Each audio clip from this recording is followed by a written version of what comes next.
Mes chers frères et sœurs en Christ, que Dieu vous bénisse. Ici votre frère Georges. J'ai pris l'engagement derrière Jésus-Christ TV d'engager une guerre contre les musiques inspirées par le diable qui séduisent de plus en plus de chrétiens. Le cancer est tellement avancé dans le corps de Christ, le mal est tellement grave, au point où beaucoup de chrétiens sont séduits par ces chancres de Satan avec leur musique gospel, leur concert chrétien, en plus payant. Dieu voudrait que nous retournions au standard de louange de l'Église primitive. Alors, nous avons décidé d'engager une guerre contre cette louange du diable qui envahit les églises et les assemblées chrétiennes. Je vous invite, frères et sœurs à travers le monde, vous qui avez été délivrés de cette musique, je vous encourage à envoyer vos témoignages. Si vous avez été chanteur, lead vocal, directeur de chant ou directrice de chant, chef de la chorale, chantre, etc. Si vous avez eu une quelconque opposition dans la direction des chants, avez fait des concerts par le passé, avez été musicien, bassiste, pianiste et avez été délivré de ces choses, nous serons très bénis de recevoir votre témoignage derrière Jésus-Christ TV. Aujourd'hui, nous inaugurons cette série avec le témoignage de Blandine en France, qui donne un témoignage émouvant, comment elle a été délivrée de la séduction de Satan à travers cette musique prétendument chrétienne, mais qui n'est qu'un instrument de Satan pour amener beaucoup de chrétiens en enfer. Alors suivez le témoignage de Blandine. Bien-aimé dans le Seigneur, je voulais, à cause de tout ce qu'on entend là par rapport aux musiques chrétiennes, des concerts, euh, cela m'a donné envie de raconter ce que le Seigneur m'avait donné comme, je sais pas comment dire, une révélation ou même, je veux dire, une confirmation des choses qui sont déjà écrites, mais que nous avons négligées ou que nous avons abandonné. Donc nous avons abandonné le Seigneur. J'écoutais ces chansons-là, ces musiques-là et tout, parce que, comme on dit, les mauvaises compagnies corrompent les bonnes mœurs. Quand le Seigneur venait de me sauver, j'aimais, l'esprit en moi m'amenait toujours à écouter les vieux cantiques, les vieux cantiques, les vieux cantiques.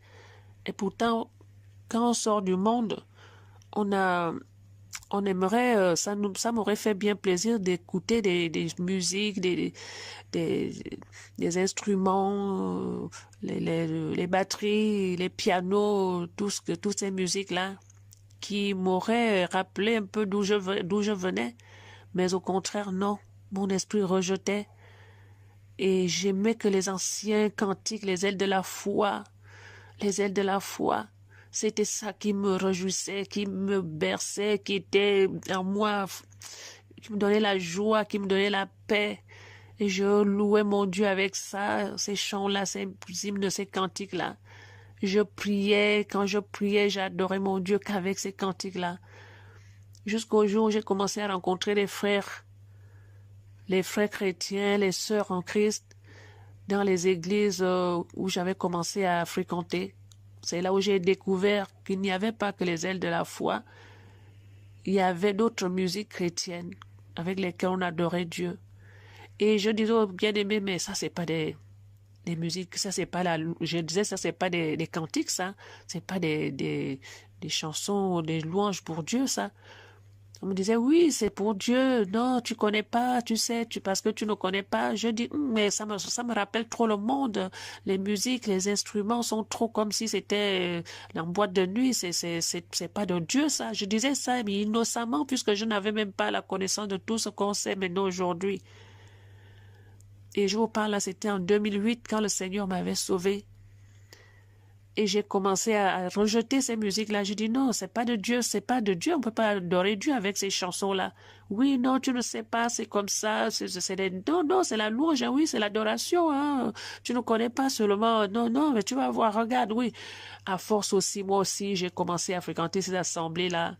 J'ai commencé aussi à chanter ces chansons, à chanter ces cantiques, ces louanges, à louer Dieu avec ça, jusqu'à ce que je me suis habituée à chanter ces chansons-là. Et malgré que je chantais ça, je voyais bien dans mon cœur que c'était pas pareil que quand je chante les cantiques des ailes de la foi. C'était pas la même chose qui se passait dans mon cœur. C'était pas la même chose qui se passait dans mon âme. C'était pas la même chose. Je voyais bien qu'il y avait une différence, mais laquelle je ne savais pas. Mais je continuais quand même de chanter ces chansons-là, de louer dans les églises avec ça, de prier avec ça. Donc, ce que j'ai écouté aujourd'hui dans les révélations qu'on vient de nous montrer là, Jésus-Christ vient de nous montrer là, avec toutes ces choses-là, ne me surprennent même pas.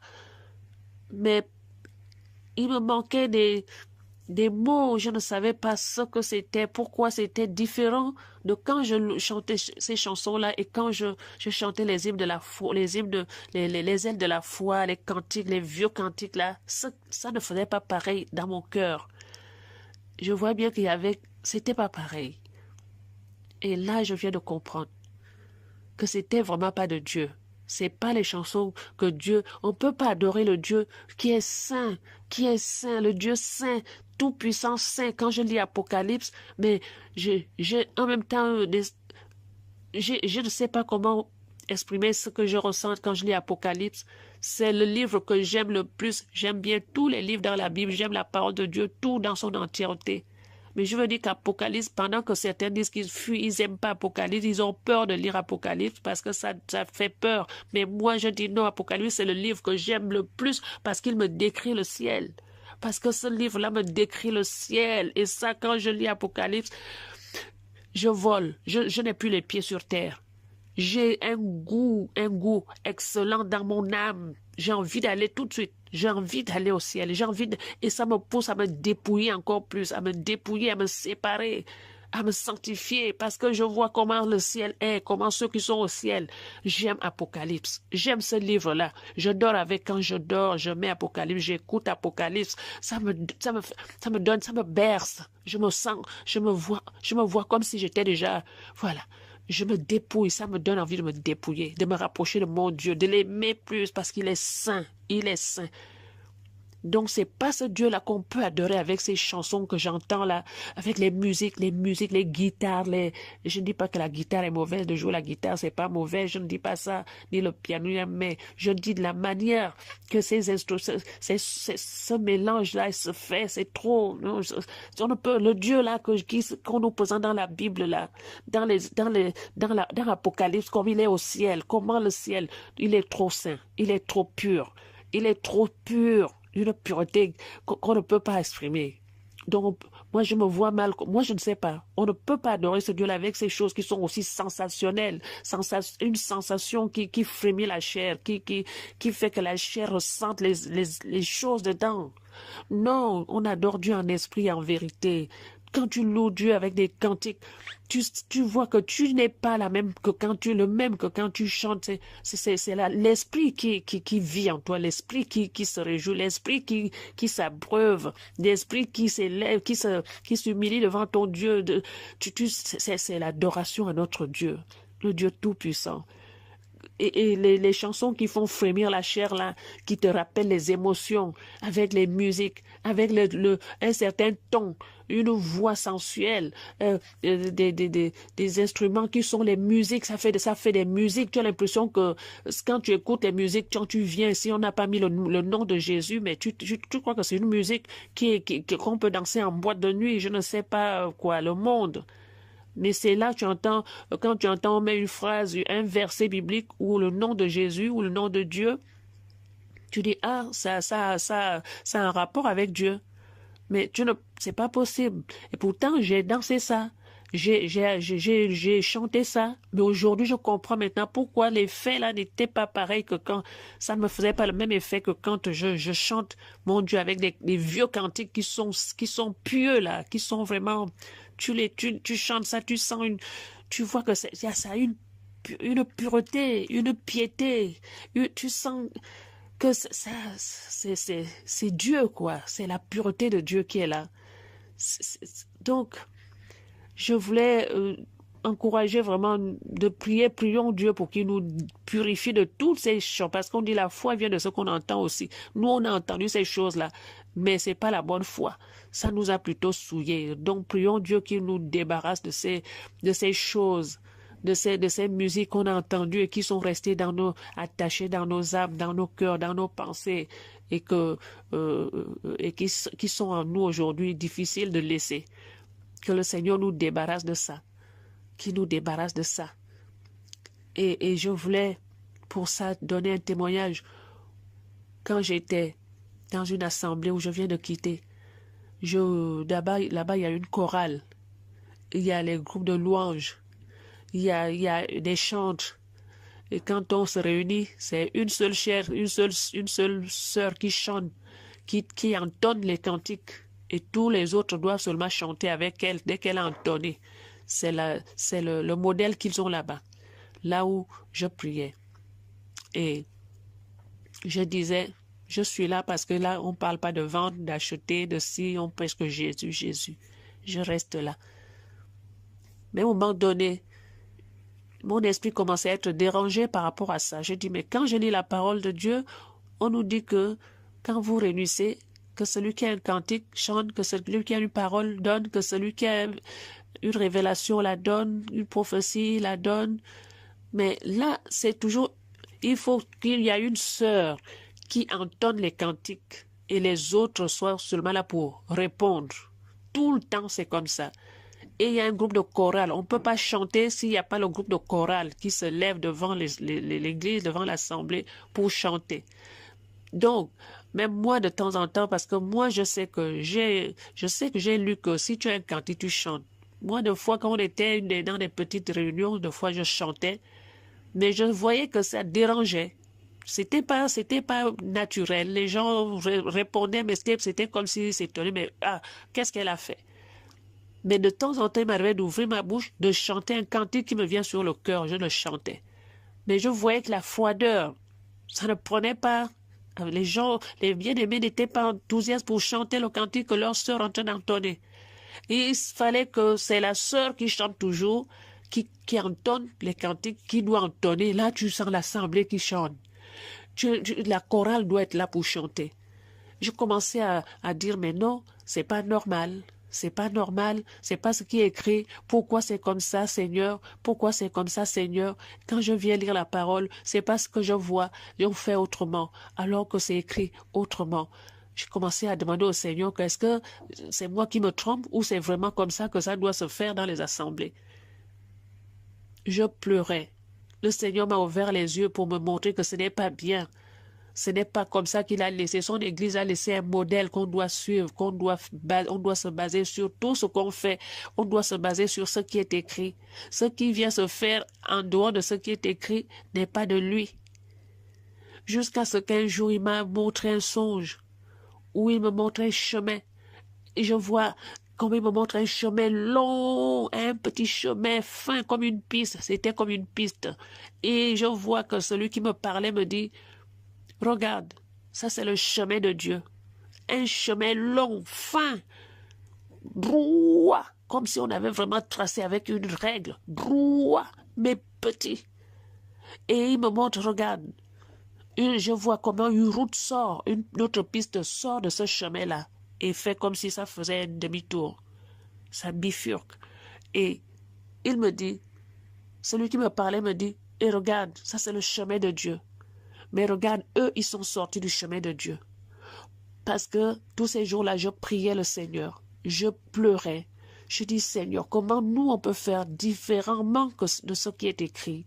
Tu as dit que pendant que nous réunissons, voilà ce que nous devons faire. Et là maintenant, regarde comment nous faisons maintenant.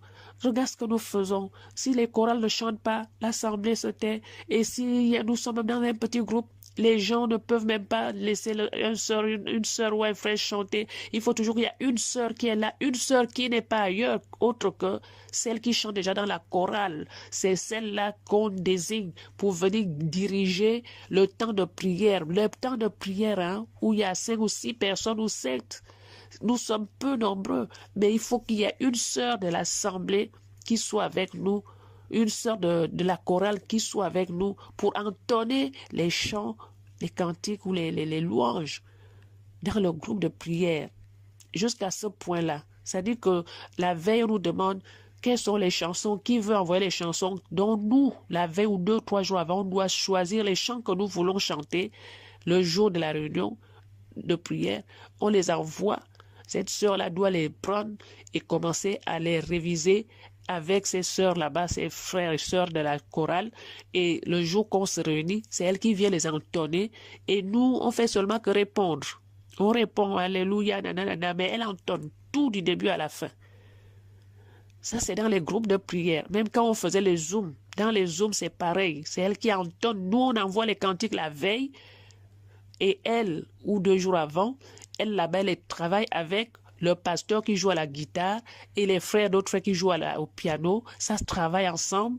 Et nous, le jour de la réunion, c'est cette sœur-là maintenant qui entonne nous les cantiques que nous, on l'a envoyés pour les répéter, et pour les chanter, les entonner. Et nous, on répond. Voilà le culte.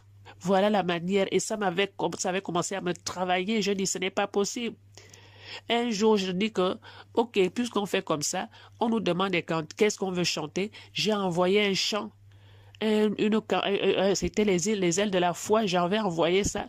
Et on m'a répondu qu'on ne peut pas chanter ce cantique-là ce jour-là parce que le frère qui joue au piano ne connaît pas ce cantique-là, ne peut pas le répéter, ne peut pas s'accorder avec ce cantique parce qu'il ne connaît pas ça, le frère qui joue au piano.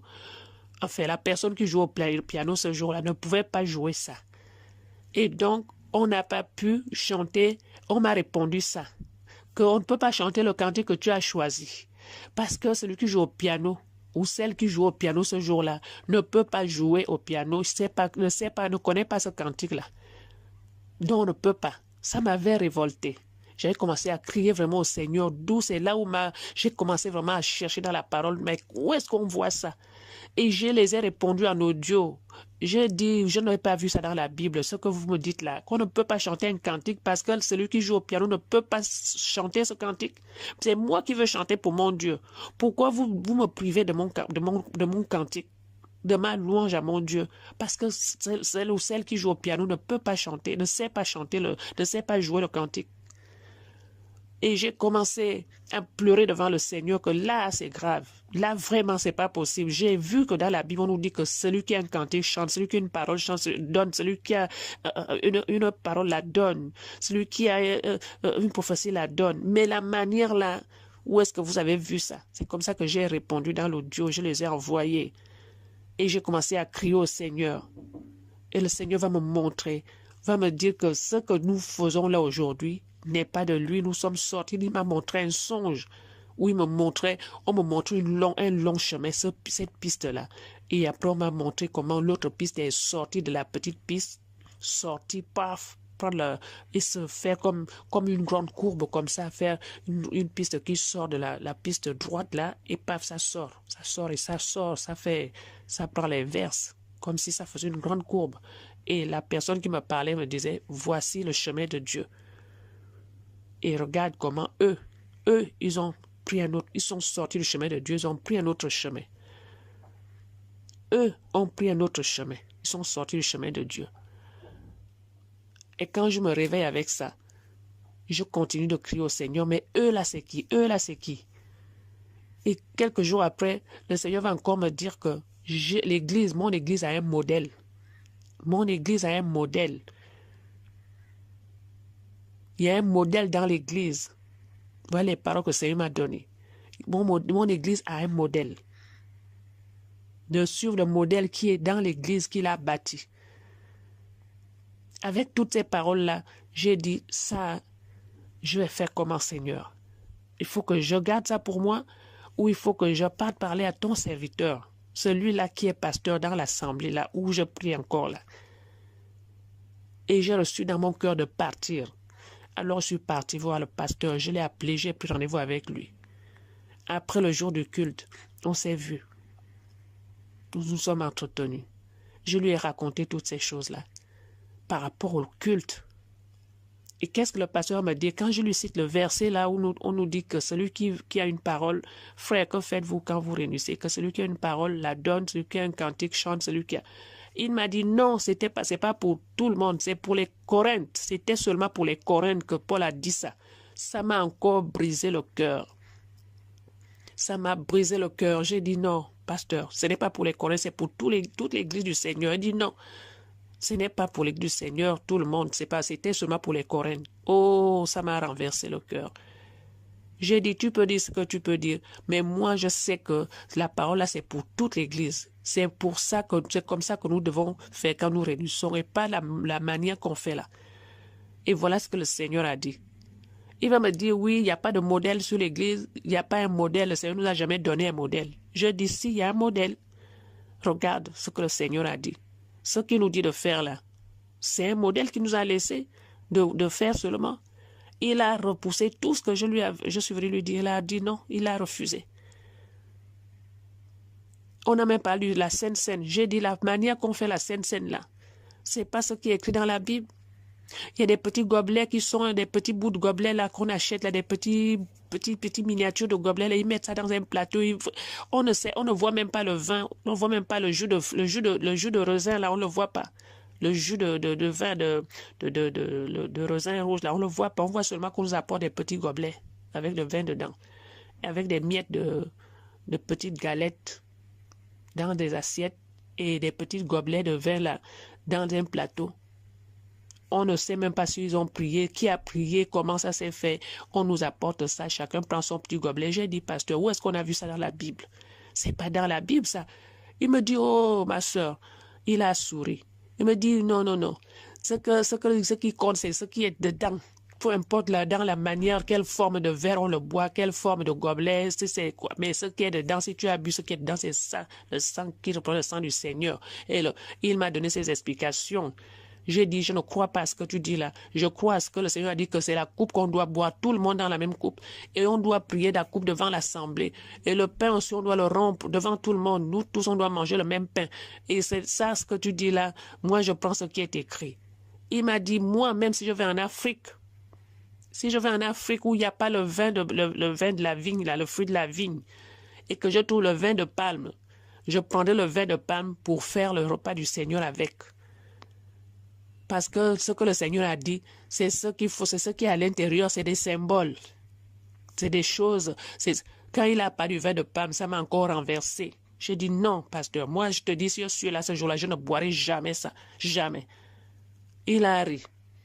Il me dit, tu ne connais pas, tu ne sais pas, tu ne comprends rien, ma soeur. J'ai dit, moi, je comprends ce qui est écrit, mais ce que tu dis là, moi, je ne comprends pas ça. On est sorti de là, notre entretien a fini comme ça. Il a repoussé tout ce que j'ai dit. Et depuis ce jour-là, je suis retournée 1 ou 2 fois, je pense. Mais j'ai dit, mais je fais quoi ici? Je suis hypocrite parce que je viens alors que mon cœur n'est plus. Je sais ce qui se passe. Je sais que l'homme qui dirige ici, le pasteur, repousse ce qui est écrit, que Dieu m'a fait connaître. En plus, Dieu m'a confirmé encore. Il m'a parlé encore par les sons. Il m'a montré des choses. Sa parole m'a éclairé tout. Et je viens encore ici alors que lui, il a tout rejeté. Et alors, j'ai dit, je ne pars plus. Je suis restée chez moi.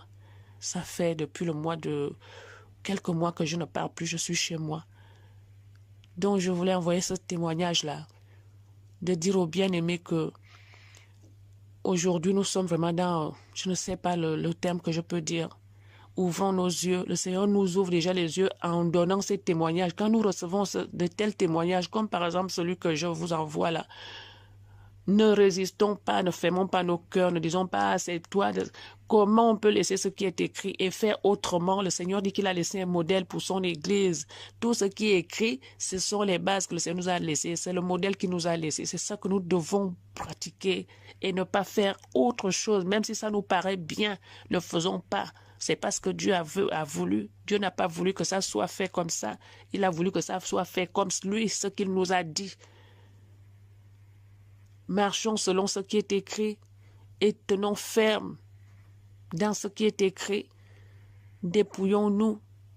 Rejetons ce qui n'est pas écrit. Rejetons ce qui n'est pas écrit. Même si ça nous paraît bien. Même si ça paraît joli, joli à nos yeux. Même si ça paraît bien dans nos oreilles. Mais si ce n'est pas écrit, rejetons. Repoussons. Dépouillons-nous de toutes ces choses. Sortons de ces endroits-là. Moi, je suis resté là. Je ne pars plus là-bas. Je suis là chez moi. Je suis chez moi. Et ce n'est pas la première fois. Je crie au Seigneur pour qu'il vraiment lui me fasse comme il veut, parce qu'il veut qu'on soit dans une assemblée. Mais en attendant, je suis chez moi.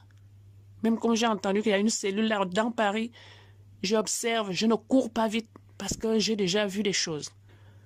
Je ne cours pas, j'attends que le Seigneur me convainc au moment convenable de rejoindre cette assemblée-là. Mes frères et sœurs, parce que il sait que c'est dedans aussi qu'il veut que nous soyons dans une assemblée et pas seuls. Vraiment, que ces exhortations-là nous fortifient et qu'on sorte de ces choses-là. On ne peut pas rester dans une assemblée parce qu'on nous donne des miettes de pain avec des miettes de biscuits ou des miettes de je ne sais quoi là avec des petits gobelets. Où est-ce que c'est écrit dans la Bible? Soit disant c'est le repas du Seigneur. Où est-ce que c'est écrit que c'est une seule sœur qui doit entonner tous les cantiques et que vous êtes là seulement à répondre? Même si c'est vous-même qui avez choisi ces cantiques, même si c'est d'après ce qu'il dit, il faut choisir les cantiques quelques jours avant et les donner. Mais tu les donnes, mais c'est eux là-bas qui doivent répéter tes cantiques que vous avez choisi 2 jours avant, parce que c'est ça le modèle, leur modèle à eux. C'est ça leur façon de faire. Et il y a les chantes. Il y a la chorale, tout, c'est eux qui chantent, c'est eux qui dirigent, c'est eux. Et vous venez seulement là, nous on vient là, on s'assoit. Et on se lève quand on dit de nous lever, on s'assoit quand on nous dit de nous asseoir. Mais aucune bouche ne s'ouvre dans l'assemblée pour chanter. Aucune bouche ne donne une parole de prophétie. Aucune bouche ne peut donner une parole ni dire quoi que ce soit. Non, c'est la chorale qui dirige tout du début à la fin. Après, le pasteur vient prêcher. Après, il y a un modérateur qui dit comment on doit faire. Que s'il faut maintenant qu'on adore Dieu, s'il faut maintenant chacun ouvrez vos bouches bien aimées, prions le Seigneur, louons le Seigneur, prions. Et ça s'arrête là. Tout se passe là-bas. Et vous venez vous asseoir seulement comme des accompagnateurs. Après, vous asseyez pour écouter ce que le pasteur va prêcher. Voilà le modèle. Ça, c'est pas le modèle que Jésus-Christ a laissé. C'est pas le modèle de l'Église. Quand on revient dans la parole, nous ne trouvons nulle part que ça se passe comme ça dans les cultes. Nulle part que ça se passe comme ça dans aucun endroit dans la Bible des apôtres, l'Église que le Seigneur a bâtie sur l'enseignement, le fondement des enseignements de ses apôtres, ses prophètes. Jamais. Jamais. Ça se passe pas comme ça. Examinons-nous. Sachons que le Seigneur a montré un chemin. Quand il me montre dans la vision un chemin, c'est ce chemin-là qu'il a laissé, le modèle du Seigneur qu'on doit suivre. Ceux-là qui ont pris d'autres choses, qui font autre chose là, il a dit que eux, ils sont sortis de son chemin. Ils sont sortis du chemin de Dieu. Ils ont pris un autre chemin. Ça veut dire que tous ces gens qui font ces choses-là, ils ne sont plus dans le Seigneur. Ils sont déjà en train de partir à la perdition, même s'ils peuvent toujours penser qu'ils sont toujours chrétiens. Non, ils sont sortis. Ils ne sont plus fondés dans le Seigneur, dans ses enseignements. Ils sont sortis. Ils sont sortis. Voulez-vous finir votre éternité en enfer ou la finir dans le repos du Seigneur? C'est le choix que chacun doit faire. Revenons à la parole, à ce qui est écrit. À seulement ce qui est écrit, même si c'est dur, oui, demandons de l'aide, le Saint-Esprit va nous aider à marcher, à accomplir, à pratiquer. Il y a beaucoup d'autres choses à dire, je vais m'arrêter là. Peut-être que ça peut encourager beaucoup de frères et sœurs à rejeter le mal, à rejeter ce qui n'est pas écrit, à rejeter ce qui n'est pas écrit. Restons dans ce qui est écrit. Pour demeurer dans le chemin de Dieu, dans la voie du Seigneur, dans le Seigneur Jésus-Christ, pour aller au ciel. Amen.